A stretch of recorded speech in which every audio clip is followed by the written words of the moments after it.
फातिमा की रानी माँ, प्रभु यीशु की माँ, आसरा तू ही है माँ।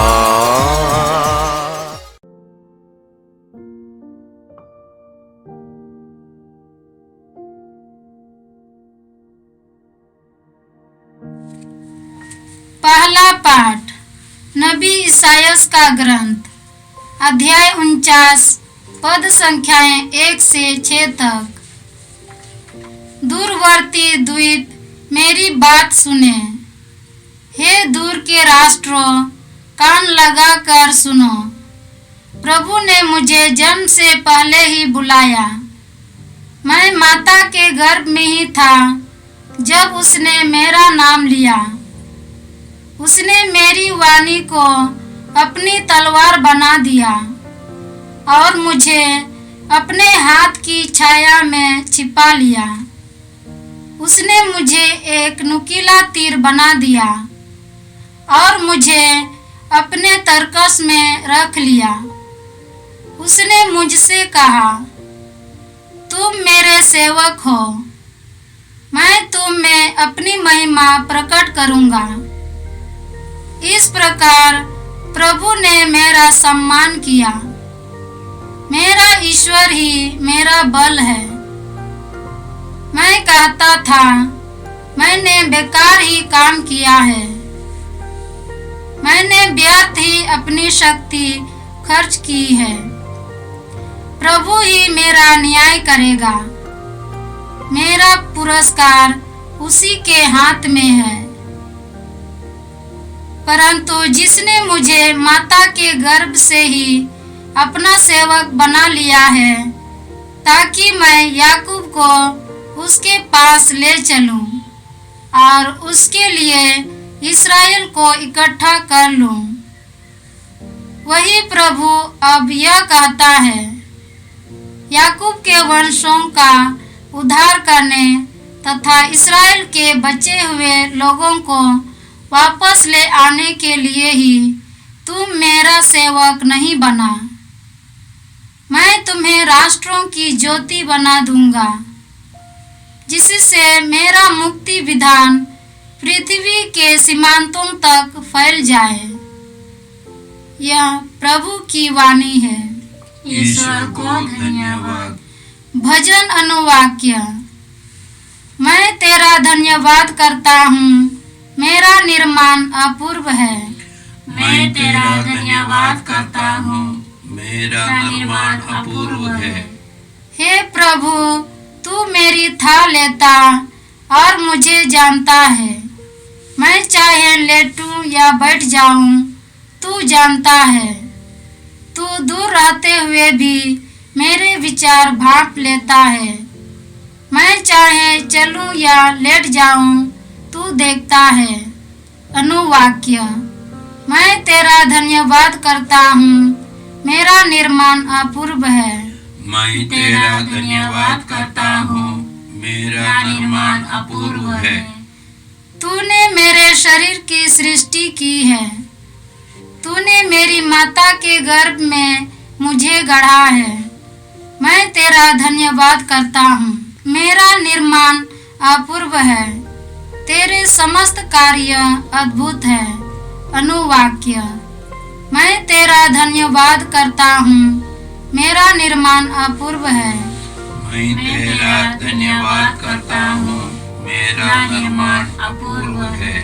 तू मुझे भली भांति जानता है, तूने मेरी हड्डियों को बढ़ते देखा है। जब मैं अदृश्य में बन रहा था, जब मैं गर्भ के अंधकार में गढ़ा जा रहा था। अनुवाक्य। मैं तेरा धन्यवाद करता हूँ, मेरा निर्माण अपूर्व है। मैं तेरा धन्यवाद करता हूँ, मेरा निर्माण अपूर्व है। दूसरा पाठ तेरे चरित्र अध्याय 13 पद संख्याएं 22 से 26 तक। पौलुस ने यहूदियों से कहा, ईश्वर ने दाऊद को उनका राजा बनाया और उसके विषय में यह साक्ष्य दिया, मुझे अपने मन के अनुकूल एक मनुष्य ऐसे का पुत्र दाऊद मिला है। वह मेरी सभी इच्छाएं पूरी करेगा। ईश्वर ने अपनी प्रतिज्ञा के अनुसार उसी दाऊद के वंश में इस्राएल के लिए एक मुक्तिदाता अर्थात यीशु को उत्पन्न किया है। उनके आगमन से पहले अग्रदूत यूहन्ना ने इस्राएल की सारी प्रजा को पश्चाताप का उपदेश दिया था। अपना जीवन कार्य पूरा करते समय यूहन्ना ने कहा, तुम लोग मुझे जो समझते हो मैं वह नहीं हूँ, किंतु देखो मेरे बाद वो आने वाले हैं जिनके चरणों के जूते खुलने योग्य मैं नहीं हूँ। भाइयों, इब्राहिम के वंशजों और यहाँ उपस्थित ईश्वर के भक्तों, मुक्ति का यह संदेश हम सबों के पास भेजा गया है। यह प्रभु की वाणी है। ईश्वर को धन्यवाद। जय घोष, हालेलुया हालेलुया। हे बालक, तू सर्वोच्च प्रभु का नबी कहलाएगा, क्योंकि तू प्रभु के आगे चलेगा, जिससे तू उसका मार्ग तैयार करे। हालेलुया। प्रभु आप लोगों के साथ हो और आपकी आत्मा के साथ। संत लूकस के अनुसार पवित्र सुसमाचार। हे प्रभु तेरी महिमा हो। अध्याय 1 पद संख्याएं 57 से 66 तक, फिर 80। एलिजाबेथ के प्रसव का समय पूरा हो गया और उसने एक पुत्र को जन्म दिया। उसके पड़ोसियों और संबंधियों ने सुना कि प्रभु ने उस पर इतनी बड़ी दया की है और उन्होंने उसके साथ आनंद मनाया। 8वें दिन वे बच्चे का खतना करने आए। वे उसका नाम उसके पिता के नाम पर जकरियस रखना चाहते थे, परंतु उसकी माँ ने कहा, जी नहीं, उसका नाम यूहन्ना रखा जाएगा। उन्होंने उससे कहा, तुम्हारे कुटुंब में यह नाम तो किसी का भी नहीं है। तब उन्होंने उसके पिता से इशारे से पूछा कि वह उसका नाम क्या रखना चाहता है। उसने पाटी मंगाकर लिखा, उसका नाम यूहन्ना है। सब अचंभे में पड़ गए। उसी क्षण जकरियस के मुंह और जीभ के बंधन खुल गए और वह ईश्वर की स्तुति करते हुए बोलने लगा। सभी पड़ोसी विस्मित हो गए और यहूदिया के पहाड़ी प्रदेश में ये सब बातें चारों ओर फैल गई। सभी सुनने वाले यह कहकर मन ही मन विचार करने लगे, पता नहीं यह बालक क्या होगा। वास्तव में बालक पर प्रभु का अनुग्रह बना रहा। वह बालक बढ़ता गया और उसकी आत्मिक शक्ति विकसित होती गई। वह इस्राएल के सामने प्रकट होने के दिन तक निर्जन प्रदेश में रहा। प्रभु का सुसमाचार। हे क्रिस्त तेरी स्तुति हो। यीशु क्रिस्त में प्रिय भाई और बहनों, आज हम लोग बड़ी खुशी से संत यूहन्ना बपतिस्ता का जन्मोत्सव मनाते हैं। कैथोलिक चर्च में केवल 3 व्यक्तियों का जन्मोत्सव मनाते हैं। सबसे पहले 25 दिसंबर को हम लोग प्रभु यीशु का जन्मोत्सव मनाते हैं। 8 सितंबर को माता मरियम का है और 24 जून को संत यूहन्ना बपतिस्ता का।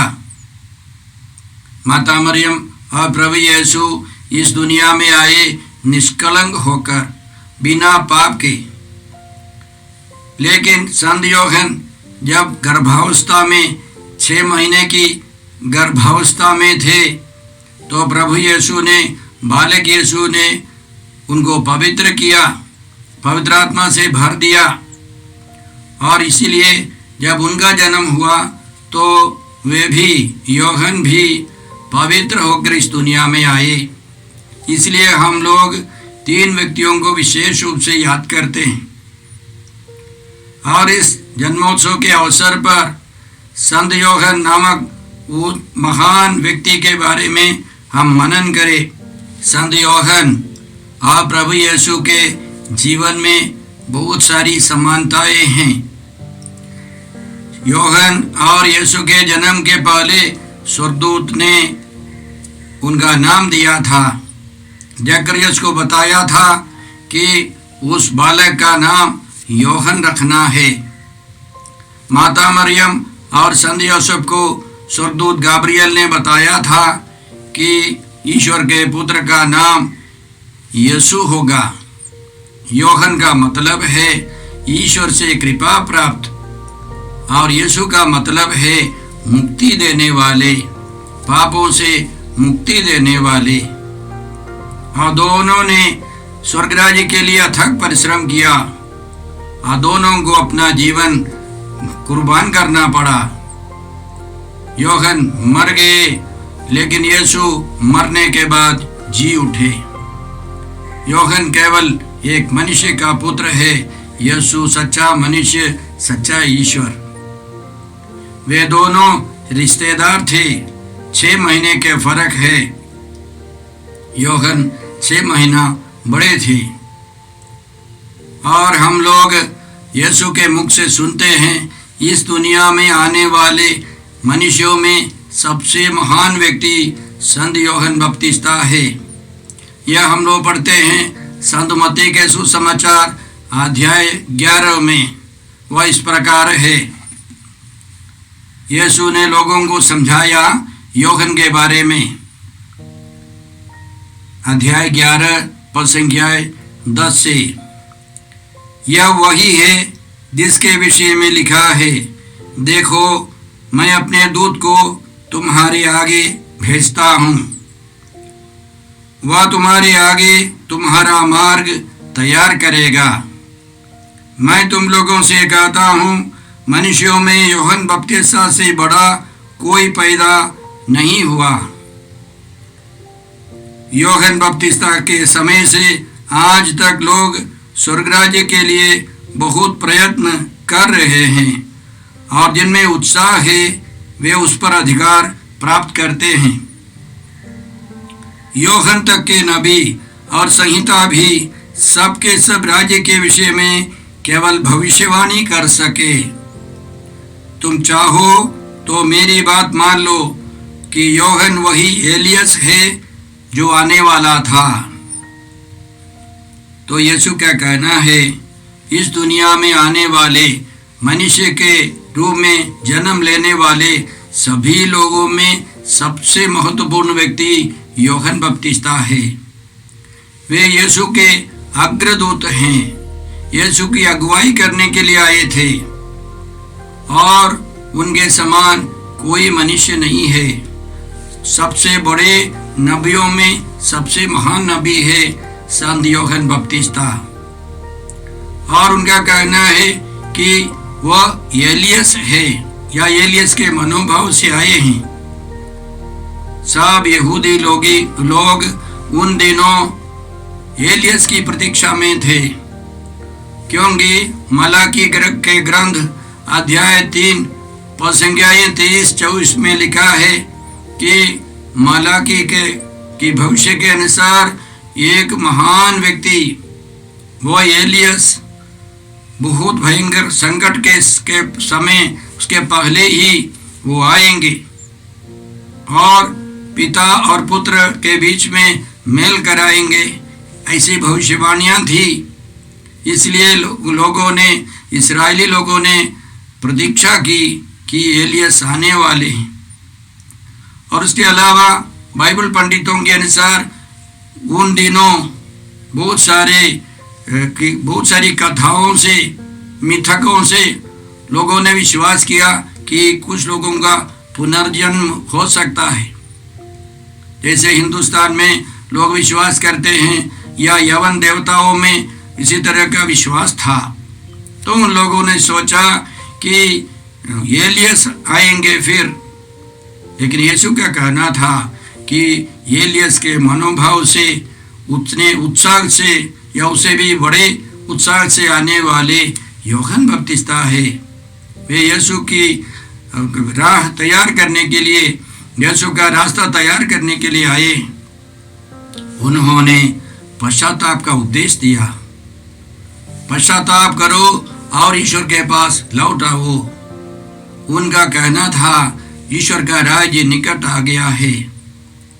उन्होंने साफ स्वीकार किया कि मैं मुक्तिदाता नहीं हूँ, मैं केवल अग्रदूत हूँ, मैं केवल वह भविष्यवक्ता हूँ जिन्होंने यीशु के लिए, मुक्तिदाता के लिए रास्ता तैयार किया है।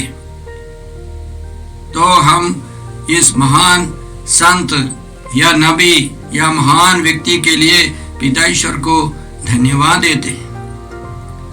हमें मालूम है यीशु को और यूहन्ना बपतिस्ता को मरना पड़ा। यूहन्ना के समय के शासक हेरोद ने उनको मरवा डाला, क्योंकि यूहन्ना ने सभी प्रकार के लोगों को ईश्वर की ओर आकर्षित करने के लिए, ईश्वर के नियम की ओर लाने के लिए प्रयास किया। उसके लिए अपना जीवन खो देना पड़ा। प्रभु यीशु को भी इसी तरह क्रूस पर मरना पड़ा। लोगों को खुशामद करने के लिए पिलातुस ने यीशु को क्रूस पर मरवा डाला। तो ये दोनों हमको यही सिखाते हैं, मानव मुक्ति के लिए इसी तरह हमको अपने प्रेम को प्रकट करना पड़ा। तो आज हम लोग इस महान संत के बारे में याद करते हैं।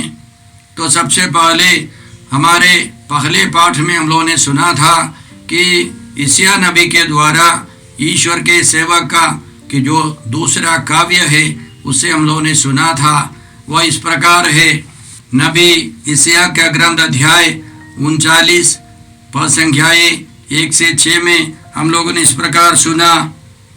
प्रभु ने मुझे जन्म से पहले ही बुलाया, मैं माता के गर्भ में ही था जब उसने मेरा नाम लिया। उसने मेरी वाणी को अपनी तलवार बना दिया और मुझे अपने हाथ की छाया में छिपा लिया। तो यह सच निकला संत यूहन्ना के जीवन में। जन्म के पहले ही उनको नाम लेकर बुलाया, उनको माता के गर्भ से ही पवित्र किया। बालक यीशु ने पवित्र किया। उनकी वाणी को ईश्वर की तलवार बना दी। उनका कहना है ईश्वर ने मेरी वाणी को अपनी तलवार बना दी। यूहन्ना बपतिस्ता की बातों में, वाणी में इतनी शक्ति थी कि सब प्रकार के लोग मरुभूमि में उनसे मिलने जाते थे। फरीसी लोग, शास्त्री लोग, सैनिक लोग, गरीब लोग, पापी लोग सब जाते थे। मरुभूमि में किसी के पास जाना आसान नहीं है। इतनी तकलीफ उठाकर क्यों वे लोग जाते थे? क्योंकि ईश्वर ने यूहन्ना की वाणी को ईश्वर की तलवार बना दी थी। हम धन्यवाद देते हैं इस महान संत के लिए, नबी के लिए। आज जब हम लोग संत यूहन्ना बपतिस्ता का जन्म पर्व मनाते हैं तो हमको क्या सिखाते हैं? व्यक्तिगत रूप से सबसे पहले हम यह जान लें कि संत यूहन्ना बपतिस्ता लेवी गोत्र के थे। वे पुरोहित के गोत्र के थे। नबी यिर्मयाह के समान। नबी यिर्मयाह के पिताजी एक पुरोहित थे। उसी तरह यूहन्ना बपतिस्ता के पिताजी जकरियस पुरोहित थे। लेकिन बाइबल पंडितों के अनुसार जब यरदन नदी में यीशु ने उनके सामने खड़े होकर के यरदन नदी में बपतिस्मा स्वीकार करने आए तो संत यूहन्ना ने अपनी जो पुरोहिताई जीवन उस अवस्था को सबमिट कर दिया, सरेंडर कर दिया, समर्पित कर दिया। अब यीशु एक नया पुरोहित जीवन, मेल्कीसदक की पुरोहिताई जीवन शुरू करने वाले हैं। वह मंदिर, वह पूजा अर्चना, वो बलि सब समाप्त हो रही है। तो उसी तरह हम सबों को भी हमारे अंदर जो कुछ है, बुराई हो अच्छाई हो, प्रभु से हमको जो कुछ मिला है वो सब हमको समर्पित करना है, प्रभु यीशु के हवाले करना है। प्रभु यीशु हमको आगे ले चले। दूसरा है कि हम लोग प्रभु यीशु का प्रचार करना है। जैसे यूहन्ना बपतिस्ता ने मार्ग तैयार किया, यीशु के लिए रास्ता तैयार किया, हमको प्रचार प्रसार करना है प्रभु यीशु के बारे में। संत यूहन्ना के सुसमाचार अध्याय 1 पद संख्या 29 से 34 तक हम लोग पढ़ते हैं कि संत यूहन्ना बपतिस्ता ने अपने शिष्यों को यीशु को दिखाया और बताया, देखो ईश्वर का मेमना जो संसार का पाप हर लेता है। और आगे उन्होंने उनको समझाया कि यही पवित्र आत्मा देने वाले हैं, यही ईश्वर के पुत्र हैं। 3 रहस्यों को संत यूहन्ना ने प्रकट किया। हमको भी दूसरों के सामने यह घोषित करना है अपने जीवन के द्वारा, और उसके अलावा अपने वचन की घोषणा, स्वर्गीय ईश्वर के वचन की घोषणा द्वारा हमको प्रकट करना है। यीशु ईश्वर का मेमना है। यीशु ने आपके लिए प्रायश्चित किया है। आपके सारे पापों को यीशु ने अपने ऊपर ले लिया है। यीशु आपको पवित्र आत्मा से भर देंगे। यीशु ईश्वर के पुत्र हैं, यह हमको घोषित करना है। संत यूहन्ना से हमको तीसरी शिक्षा मिलती है, यह माता पिता के लिए है। माता पिता पवित्रता में अपने बच्चों को जन्म दे और उनका प्रशिक्षण कर दे। न केवल उनको जन्म देना है, उनको आवश्यक वस्तुओं को देना है, उनको विश्वास देना है। पवित्रता में आगे बढ़ने के लिए उनको बढ़ावा देने के लिए उनको सिखाना है, रास्ता दिखाना है, समझाना है। जैसे हम लोग पढ़ते हैं, वो बालक यूहन्ना बपतिस्ता बढ़ता गया, उनका विकास होता गया, सर्वांगीण विकास, बुद्धि, शरीर, मन और आत्मा ये सब विकसित होते गए। माता पिता का फर्ज है, कर्तव्य है कि अपने बच्चों को प्रशिक्षण दे। अच्छे नागरिक बनने के साथ साथ, अच्छे मनुष्य बनने के साथ, ईश्वर की संतान बनने की प्रक्रिया में मदद करनी है। तब क्या होगा? माता पिता बड़े हो जाएंगे, हमारे बच्चे, बाल बच्चे बड़े होकर वे हमारे आध्यात्मिक दर्शन करेंगे, मार्गदर्शन करेंगे, हमको ले चलेंगे। हमारी अगुवाई आने वाली पीढ़ी करेगी।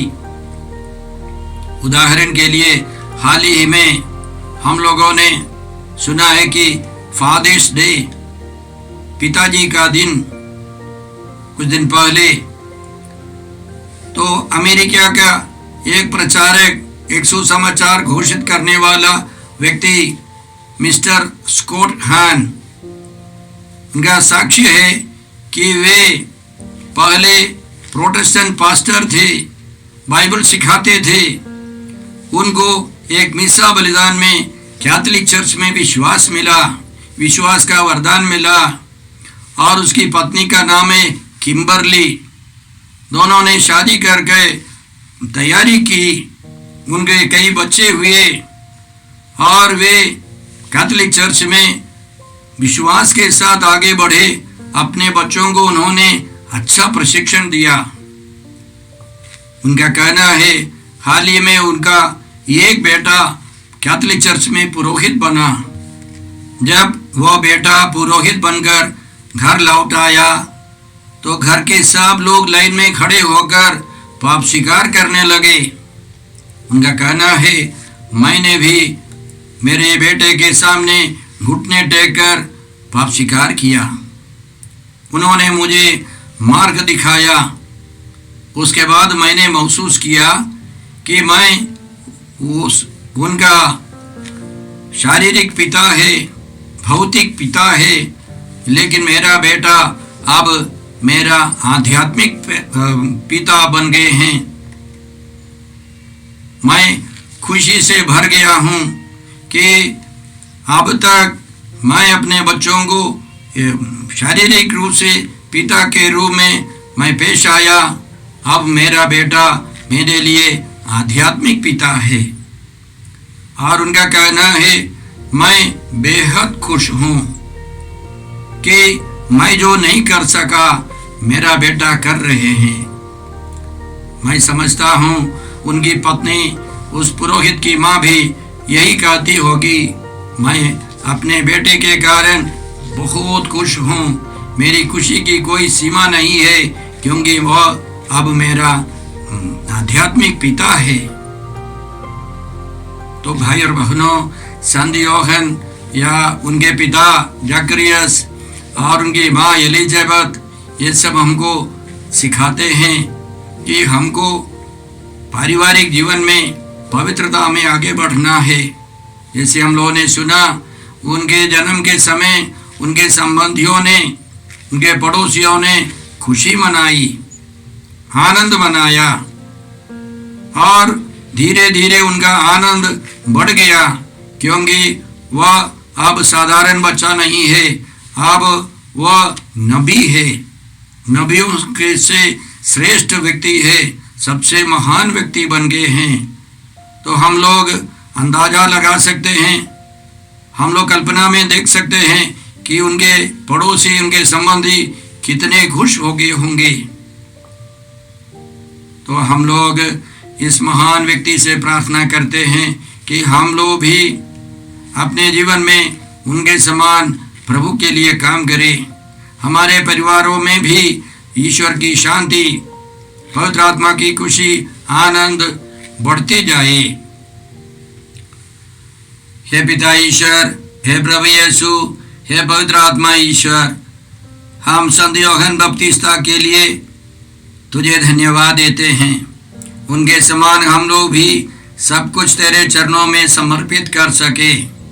उनके समान हम लोग भी सुसमाचार का प्रचार कर सके, और उनके परिवार के समान हमारे परिवारों में भी तेरी शांति, तेरा आनंद रहे। हम यह प्रार्थना करते हैं प्रभु क्रिस्त के द्वारा। हमारे प्रभु यीशु क्रिस्त की कृपा, ईश्वर का प्रेम और पवित्र आत्मा का साहचर्य आप सबों को प्राप्त हो। आमीन। जय यीशु क्रिस्त में प्रिय भाई और बहनों, प्रभु यीशु ने हमें आदेश दिया है, संसार के कोने कोने में जाकर सारी सृष्टि को सुसमाचार सुनाओ। सुसमाचार सुनने के लिए और सुनाने के लिए एक अच्छा मौका है।